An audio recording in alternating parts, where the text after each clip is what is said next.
All right, friends, we're back for your favorite podcast show of the week. This is Location Weekly. It is episode number 657, and we are recording on February the 12th. And if you're watching the video right now and not just listening to the audio, you will see that Aubriana is not with us this week or next week.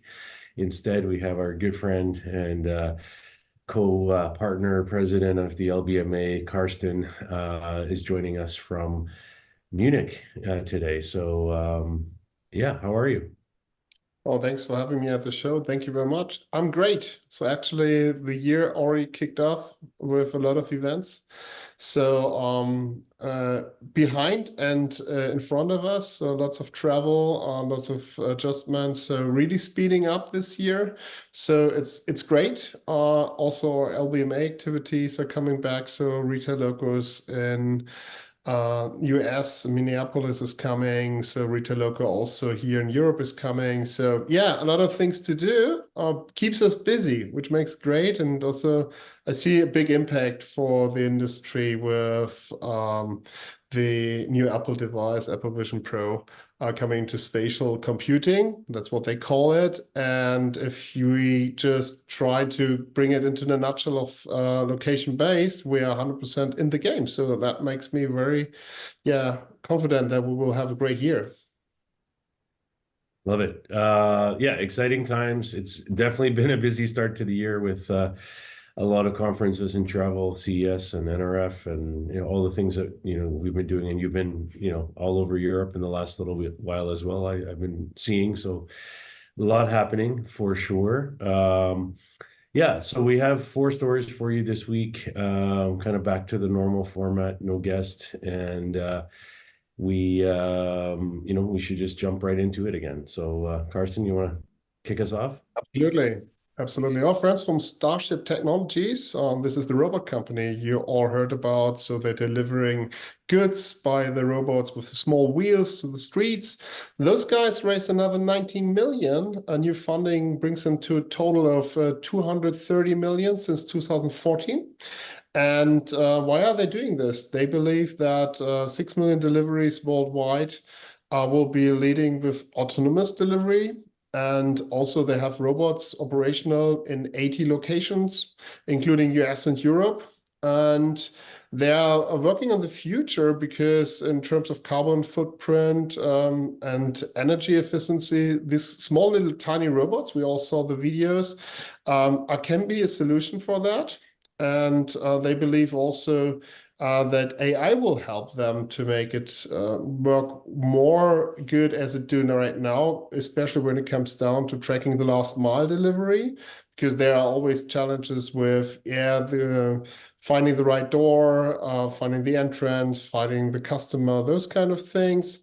And lastly, they found out that they have to charge their robots. And wireless charging of robots in this size is obviously something new. They want to invest in that, and that's the reason for get the money. So overall, I guess it's a good start now with more money into that robot delivery scenery. I love the videos of the stuck little robots somewhere and someone steal the whole robot.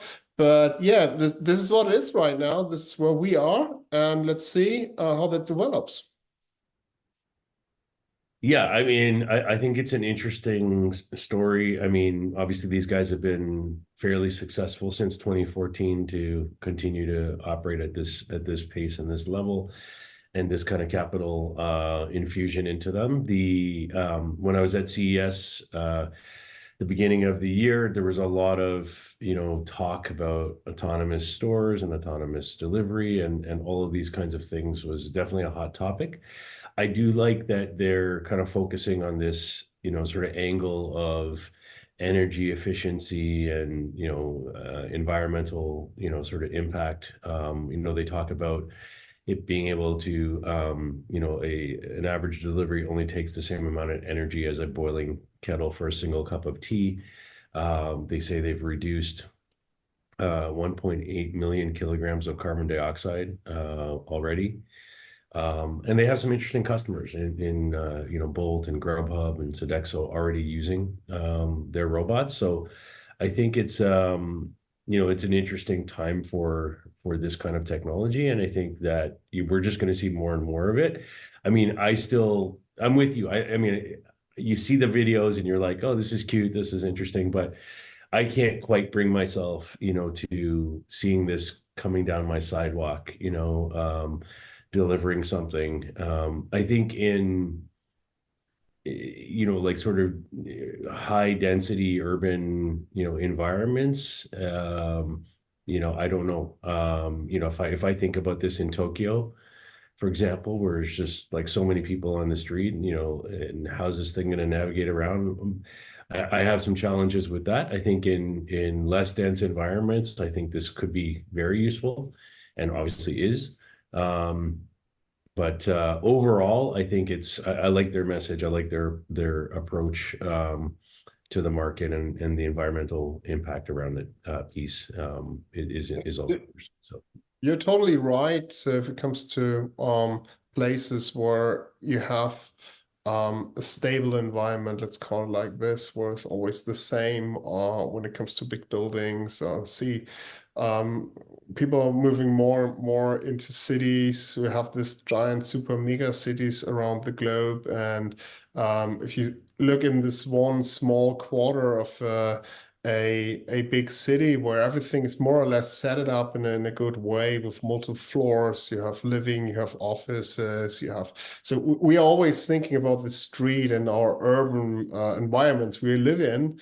But it's more like downtown, multi-floor buildings, corridors, things like that. There I can think robots would be a perfect fit on the street, on the high street, with all the technical limitations you will face, the weather conditions, for example. So even a human can be very challenging to go to a sidewalk when it's icy, for example. So those kind of things. Yeah, question mark.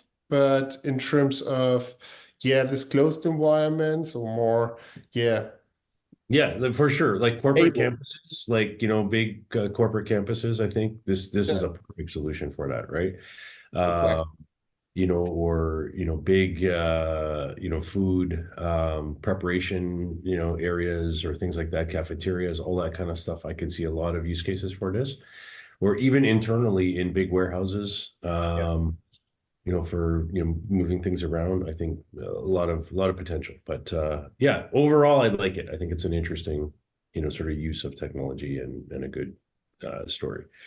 Okay, coming over to Toronto here in Canada. There's a company out of the UK called Darabase, and they've just announced their first international expansion, opening an office here in Toronto. A longtime friend of the LBMA is leading that operation here, Peter Pinfold, and as the Canadian CEO. And so, what Darabase is aiming to do is to um, educate and help sort of the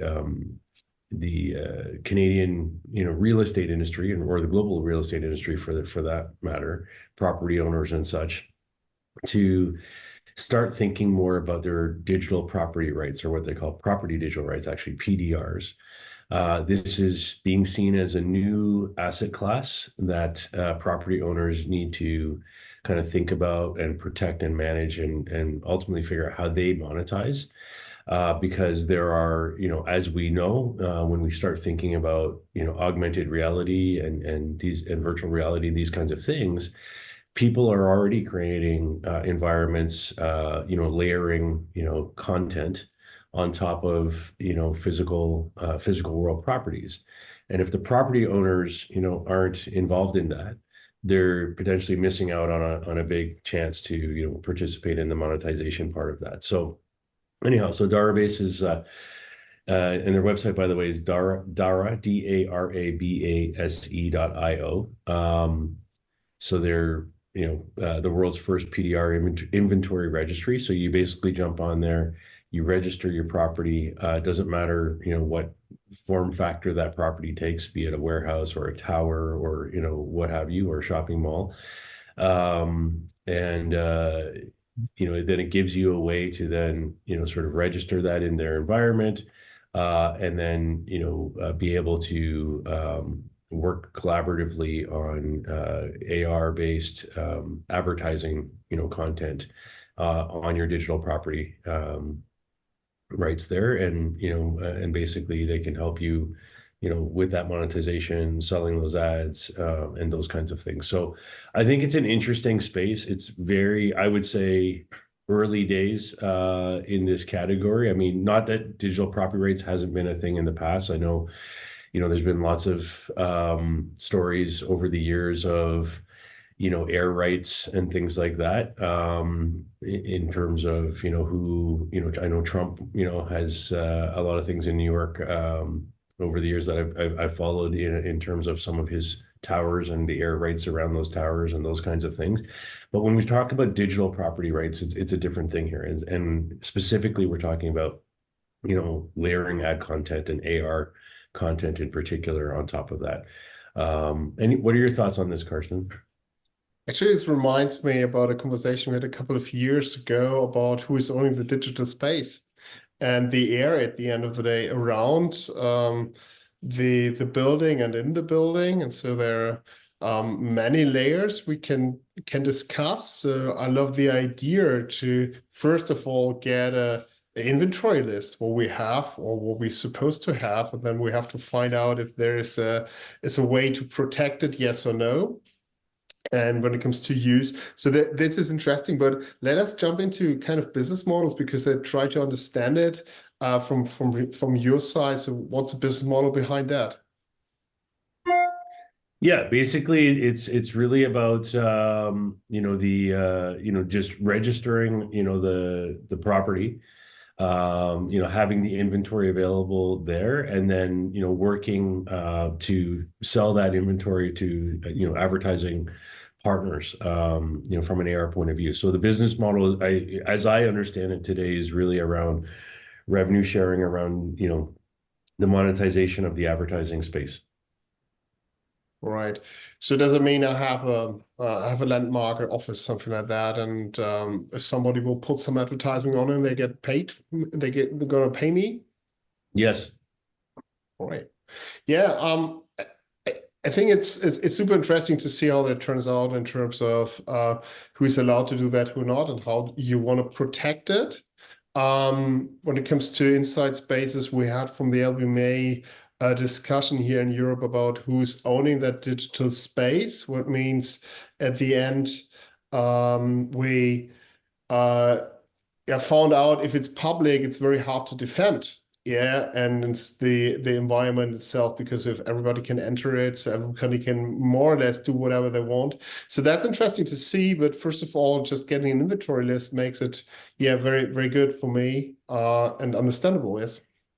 Yeah, I mean, I love the concept. I think it's important. I think the real estate community needs to be thinking about this and needs to figure out, how to protect it, right? Because there's, I would say there's nothing really stopping anybody from just saying, hey, I'm going to create an AR, display, or some sort of advertising, on top of my office today, um, like there's nothing preventing that today. We at the last retail loco that we had in Minneapolis at Mall of America, as you know, we had Atlas Earth there, and they were talking about, their whole sort of digital layer that they built on top of, the US and all properties there. Yeah. So let's just go right to the next story now. Yeah. And Carson, you want to walk us through what RevealMobile is doing? Absolutely. So RevealMobile is signing a partnership with LoopMe, and it's about out-of-home measurement. So again, we have the topics that we will find out how many people are seeing the advertisement, what kind of out-of-home channel they're using, and how we can support surveys for this. So at the end of the day, LoopMe is having a lot of out-of-home advertising opportunities, and they try to find out how they, in real time, how they react with the customers and potential brand clients on this. So at the end of the day, this is about the story. We had it very often in the past that when it comes to measurement and the brand visibility, we were using different technologies. So it's great to see RevealMobile doing that right now. Yeah, I think it's it's an interesting one in that LoopMe obviously they've been a serious player for some time in sort of programmatic advertising and on the digital side, on the CTV side. And when you look at those those industries today, and Alberto and I talk about this almost every week. I mean, the need for measurement and attribution against those campaigns is paramount. No advertiser is going to buy today without some, serious measurement behind it on performance. And, when you talk about out of home, that the same applies, right? It's a different, beast in terms of how you measure that. And Reveal, from a location data point of view, has been, at the center of out of home campaign measurement for some time. So I think it's just a good partnership. It's, nothing technologically innovative here at all. But you're getting a best of breed out of home campaign measurement from Reveal, being combined, and extending the reach and the capability of what LoopMe can do with their advertising clients now beyond CTV and the digital side into the out of home space, right? So I think especially if you're a big brand, you're not looking, everybody's is looking to have sort of, a wide campaign across multiple platforms, and out of home has to be, a good part of that mix, I think, today. So I think it's a good partnership. Absolutely, yeah, 100% agree. And always, when it comes to measurement, it comes about new formats as a different layer. So it's closing the loop. Sorry for our last story. When we go, okay, this is the inventory we have in terms of buildings and properties, and then we have out of home media. Bringing that together is also a new game at the end of the day. And I think this is also what the LBMA is standing for, bridging technologies and media channels to reach the right person at the right time with the right context again. And so this doesn't mean that we always have to invent the wheel new. It's always fine to see partnerships like this coming up, say, right, let's do it again and make it proper. Yeah, absolutely. Okay, jumping to our final story now. So DoMedia or DoMedia, who's another out-of-home advertising player, and Placer.AI have teamed up to create a new service called peopletomyspot.com. And this is focused on small and medium businesses. So the idea here is, while we just talked about, the need for attribution and measurement, one of the other big challenges in the out-of-home space is, how do we, make people aware, make businesses aware of what inventory is actually available? And in particular, what inventory is available near, where their business is. And I think for big corporations, if you're McDonald's or you're Home Depot or you're, people like that, you spend a lot of money on, all these different, forms of media, and you certainly spend, money on out of home. But I think for small businesses, this is much more difficult to do. And so essentially the goal of this website, again, it's just peopletomyspot.com. You can just go there and you can type in your business address. So I tried this out a few times with, local coffee shops in New York or, record stores or, whatever, just playing around with it.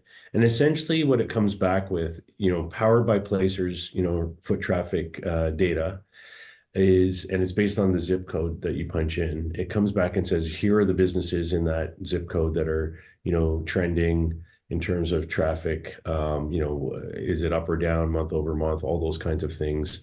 And it gives you some sort of high level metrics on foot traffic by industry types and those kinds of things. So I think that's useful or maybe interesting. I think the one thing that I found a little bit confusing about it was, if I'm the small business owner, I go there, I type in my thing, my address, I'm expecting to get, some information on foot traffic to my business, but that's not what it's giving you. It's giving you foot traffic on the key businesses in your zip code area, which is still useful and good.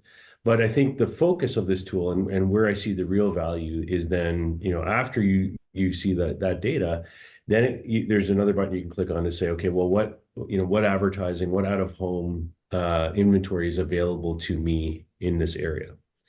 Now, very smartly, makes you, create an account, and so they get your business information and your contact and all that kind of stuff.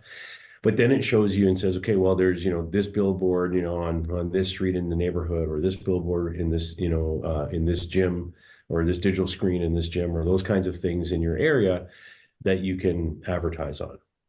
And so I think in terms of helping businesses understand what's available near them that they can take advantage of at a price point that makes sense for small, medium businesses, I think this is a pretty cool way to kind of create exposure and awareness of that. So I like it.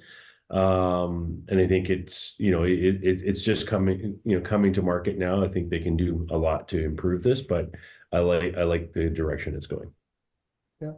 Well, what I really love about it, it seems to be open.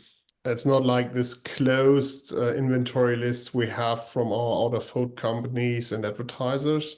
We have here, if I understood it right, a selection of many different displays and advertisement possibilities around your business. And it's not just this closed view, which can give you a digital out-of-home company, because they already played around with that for years now. And also for the foot traffic data. But combining it with Placer's data makes it, from my perspective, much more open and much more valuable at the end. Because you know by yourself, there are so many billboards around your house, you have no clue who's running that. So, and if they can solve this problem, just to give an inventory list around you, which allows you to see, all right, this is from this guy, this is from that, and I can do also advertising on smart TVs and things like that. Just combining that, it makes it easy to book. I think that can improve the whole industry a lot, because this advertising money right now is more or less not in focus of everybody because it's too complicated to get those clients. And this is a step in the right direction from my point of view. So remember our longtime partner, RTL Media Group from Germany, they're selling also their stuff now locally, and say, right, you can have an TV ad running in your area for a reasonable amount of money, which is just affordable for you and your business, makes sense to you. And if you combine that with traffic data, that makes it more useful for everyone. So yes, I really like the idea. Improvement in terms of how they sell it, obviously, and also just communicate that it's open, and maybe you can register by yourself and you spot, oh, there's a display or something like that. Yeah, and I think the stats that they shared in this story also back it up. So they said that this is 2022 data, but 20% of all out-of-home ad spend in the US came from only 100 major corporations, right? So to me, what that says is that there is a lot of businesses. We know small businesses are the backbone of, every country out there. And so, there's way more of them than there are major corporations. And I think, what I love about the focus of this this combined platform here is really about widening the universe of potential businesses that can participate in out of home, right? Because if you don't know about it and you don't know what's available, you can't buy it. And I think that trying to expand that market, the way that they're doing this here, I think is really smart. So I like it. Absolutely. Okay. So that's our show for this week. 4 interesting stories there. You've been listening and watching episode number 657 of Location Weekly. Thank you so much, everybody, for your time. We'll both be back next week for another show, but we do want to remind you that there are a couple of LBMA Retail Local conferences just on the horizon. We'll talk more about that next week, but certainly our European conference is happening early April, and late April we'll be in Minneapolis at Mall of America for an event there as well. So reach out to us if you want to talk about that or getting involved in either of those events. We'd love to have you there. But for now, have a great week, and we'll see you next week with another show. Take care. Bye.